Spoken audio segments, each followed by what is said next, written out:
ఫిరాయింపుల నిరోధక చట్టం కింద అనర్హత వేటు పడిన ఎమ్మెల్యేలకు పింఛన్లు కట్ చేస్తాం. హిమాచల్ ప్రదేశ్ అసెంబ్లీ ఆమోదం తెలిపింది సార్ దీనికి. సో ఫిరాయింపు ఎమ్మెల్యేల పింఛన్ బంద్ అనేది దీనివల్ల ఫిరాయింపులు తగ్గుతాయా సార్? అంటే పింఛన్ కొరకే రాజకీయ నాయకుడు ఎమ్మెల్యేలు కింద మీద అవుతున్నారా? హిమాచల్ ప్రదేశ్లో పింఛన్ ఎంత? 36,000, 36,000 ఫర్ 1 టర్మ్. నెక్స్ట్ టర్మ్కు ఇయర్కు 1,000. అంటే ఒక ఉదాహరణకు 2 టర్మ్స్ అయ్యారనుకోండి, 36 + 5 41,000 వస్తుంది. 3 సార్లు అయితే 46,000 అవుతుంది. 4 సార్లు అయితే 50,000 అవుతుంది. 50,000 పెన్షన్ పోతుంది. అయ్యో అయ్యో నేను పార్టీ మారొద్దని భయపడతారని ఎమ్మెల్యే. అసలు మనందరూ తెలుసు, ఒకసారి పార్టీ మారితే ఎన్ని కోట్లు చేతులు మారుతాయని. ఈ 50,000 కొరకు తలకిందులైపోయి పార్టీ మారడా? అయితే అదేం తప్పని నేను అన్నాను. వెల్కమ్ ఇట్, ఏదో ఒకటి.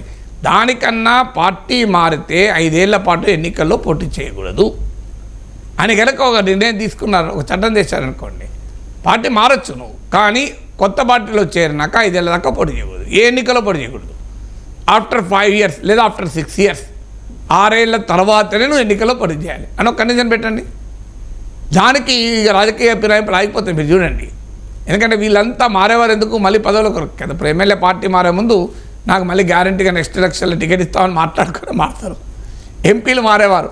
నువ్వు ఏ ఎన్నికకు అనర్హుడు అన్నారు అనుకోండి, ఇక వాళ్ళ జీవితంలో పార్టీ మారారు. ఎందుకంటే 5 ఏళ్ళ దాకా పదవులు లేకుండా బతకలేడు రాజకీయ నాయకుడు. రాజకీయ నాయకుడు ఆక్సిజన్ లేకపోయినా బతకగలుగుతాడు, కానీ పదవులు లేకుండా బతకలేడు. ప్రాక్టికల్గా సాధ్యం కాదు. అందువల్ల ఆక్సిజన్ లేకపోయినా రెస్పిరేటరీ ప్రాబ్లం ఏం రాదు వాళ్ళకు. మీకు వాళ్ళకేమి ఆక్సిజన్ లెవెల్స్ తక్కువ చూపెట్టో బతకగలుగుతారు. కానీ పదవి లేకపోతే మాత్రం వాళ్ళు రెస్పిరేటరీ ప్రాబ్లం, శ్వాసకోశ వ్యాధులు తీవ్రతరం అవుతాయి. రాజకీయ నాయకుల యొక్క స్వభావం అది. అందువల్ల మీరు పదవి లేకుండా చేయండి. ఎక్కడ కొట్టాలో అక్కడ కొడితే జనం మైండ్ బ్లాక్ అయితే తప్ప నువ్వు 50,000 పెన్షన్ ఆపితే, 36,000 పెన్షన్ ఆపితే రాజకీయ నాయకులు తలకిందులై పార్టీ మారకుండా ఉంటారా? సో కొట్టాల్సిన చోట కొట్టాలి, కానీ ఎక్కడో చోట కొడితే అభ్యంతరం ఏం లేదు, కానీ కొట్టాల్సిన చోట కొట్టాలి. సో కాంగ్రెస్ పార్టీ జాతీయ పార్టీ, రాష్ట్రానికి రాజకీయం ఉండకూడదు, కానీ ఫిరాయింపులపై సుక్కు సర్కార్ కఠిన వైఖరి అవలంబిస్తూ ఉంటే ఇక్కడ తెలంగాణలో మాత్రం రేవంత్ సర్కార్ ఫిరాయింపులు ప్రోత్సహిస్తోంది అంటూ. అంటే మౌలిక ఫండమెంటల్ తేడా ఉంది కదా. ఇప్పుడు అక్కడ హిమాచల్ ప్రదేశ్లో కాంగ్రెస్ ఎమ్మెల్యేలు ఫిరాయించారు, ఇక్కడ కాంగ్రెస్లోకి ఫిరాయిస్తున్నారు. సో 2 తేడా ఉంటుంది కదా. కాంగ్రెస్ నుంచి వెళ్ళిపోవడం వేరు, కాంగ్రెస్లోకి రావడం వేరుగా. డెబిట్లు క్రెడిట్లు వేరు ఉంటాయి కదా.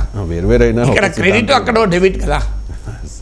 డెబిట్ ఉన్నప్పుడు మనిషికి బాధ ఉంటుంది, క్రెడిట్ అప్పుడు బాధ ఎందుకు ఉంటుంది? ఇప్పుడు మన యొక్క బ్యాంక్ అకౌంట్ నుంచి ₹1,00,000 తెలియకుండా పొరపాటున ఇంకోరు అకౌంట్లో పడ్డాయి అనుకోండి, నువ్వు టెన్షన్ పడతా అంటావు.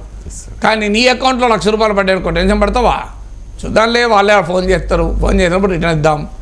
అయ్యో ₹1,00,000 నా అకౌంట్లో పడ్డాయి, ఎక్కడికన్నా ఎవరు ఎవరేశారు చూడండి, వెళ్ళండి, వెంటనే బ్యాంకుకి ఇన్ఫామ్ చేద్దాం, ₹1,00,000 నా అకౌంట్లో పడ్డాయని అని భయపడతారా?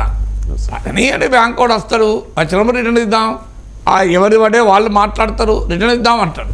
కానీ మన అకౌంట్ నుంచి ₹1,00,000 పోయాయనుకోండి, వెంటనే బ్యాంక్ మేనేజర్ దగ్గరకు పరుగులు తీస్తాం, సార్ నా అకౌంట్కి ₹1,00,000 ఎట్లా ట్రాన్స్ఫర్ అయ్యాయని. అందువల్ల డెబిట్కు క్రెడిట్కు అంత తేడా ఉంటుంది. హిమాచల్ ప్రదేశ్లో కాంగ్రెస్ డెబిట్ అది, అంటే కాంగ్రెస్ పార్టీ నుంచి వెళ్ళిపోయారు. తెలంగాణలో కాంగ్రెస్ పార్టీ క్రెడిట్, కాంగ్రెస్లో చేరినప్పుడు దృక్పథాలు మారిపోతాయి కదా.